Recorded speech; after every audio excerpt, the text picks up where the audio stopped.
I was the son of the wealthiest man in Capital City. Now that I was pushing 28 and still single, my mom finally lost her patience. She gave me an ultimatum: go on a blind date or she'd disown me. On my way to the date, I passed by a luxury boutique and spotted a watch that immediately caught my eye. I was just about to pay for it when, out of nowhere, a man barged in from behind and slapped a black card down on the counter. "I'll take this watch. Wrap it up for me," he said. I stayed calm and said politely, "Sir, I saw this watch first." However, he just scoffed and snapped back, full of arrogance. "A broke nobody like you can look but not afford it. Get lost. I'm the assistant to Ms. Jackson, the CEO of Jackson Group. In this city, if I want something, no one will fight me for it." "Ms. Jackson? Isn't that the exact woman I was supposed to be meeting for the blind date?" Without another word, I pulled out my phone and dialed her number. "Selena," I said calmly, "do you know your assistant is out here throwing your name around to bully people?" My mom had been singing Selena Jackson's praises nonstop, and I figured this was the perfect chance to see just how she handled things. If even her assistant could act so arrogantly in public, and she didn't do anything about it, that would only bring trouble down the road. However, her cold, dismissive voice came through the phone. "How I manage my assistant is none of your business. You're meddling too much." Before I could say anything else, she hung up. As the saying goes, birds of a feather flock together. No wonder her assistant was so unabashed. His boss clearly enabled it. Across from me, the guy, Leo Woodolph, was already laughing like he'd won the lottery. "What a joke. Just look at yourself, all broke and pathetic, and you actually think you can cozy up to our CEO, Ms. Jackson?" I usually kept a low profile. I dressed simply, but that didn't mean I would just let someone walk all over me. "Judging people by appearances is the dumbest thing you could do,"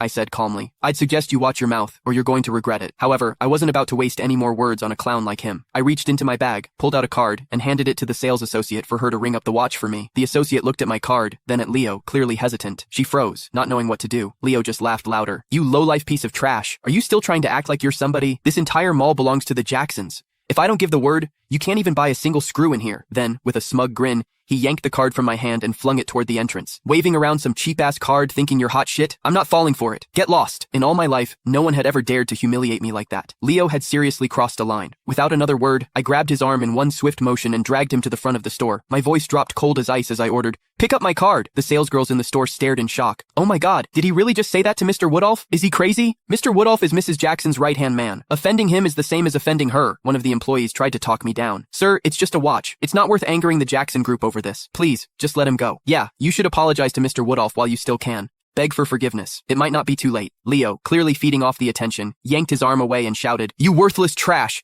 Get down on your knees right now, and maybe I'll consider letting this slide. Otherwise, I hope you're ready to lose everything." Now I've seen everything. After years of seeing Mom threaten people, now it was my turn to be threatened. A cold smirk tugged at the corner of my lips as I turned to Leo. "A dog hiding behind someone else's power, huh? Even Selena wouldn't dare say something as crazy as that. And you? Who the hell do you think you are? Who are you calling a dog?" he snapped. I looked around. "You hear anyone else barking around here? You bastard!" Furious, Leo clenched his fist and threw a punch at me. I stepped back effortlessly, dodging him completely. He missed and slammed face first onto the floor. "Wow, Leo, you really committed to the role," I said. "I call you a dog,